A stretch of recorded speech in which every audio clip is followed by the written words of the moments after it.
साय सरकार के विस्तार के साथ ही बीजेपी सरकार में सरगुजा संभाग का दबदबा साफ तौर पर नजर आया।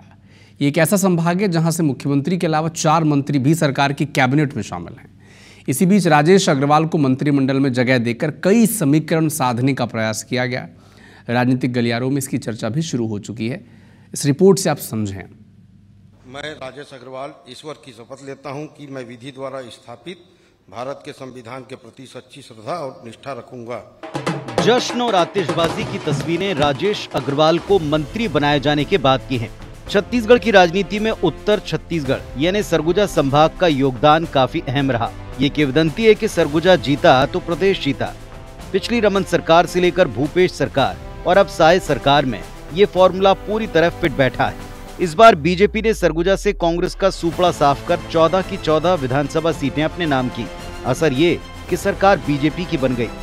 सीएम साय सरगुजा संभाग से आते हैं। इसके अलावा कृषि मंत्री रामविचार नेताम सरगुजा संभाग के बलरामपुर जिले से आते हैं, जबकि कोरिया सीट पर जीतने वाले श्याम बिहारी को प्रदेश के स्वास्थ्य विभाग की जिम्मेदारी मिली है।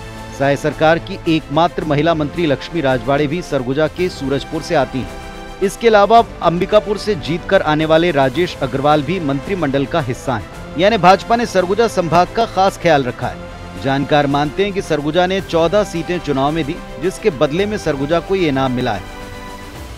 सरगुजा संभाग में एक तरफा 14 सीट पाने के बाद अटकलें शुरू से लगाई जा रही थी कि अंबिकापुर को ज़्यादा से ज़्यादा या सरगुजा को ज़्यादा बड़ा प्रतिनिधित्व मिलेगा।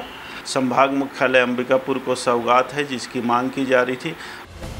राजेश अग्रवाल को मंत्री बनाकर बीजेपी ने एक तीर से कई निशाने साधे।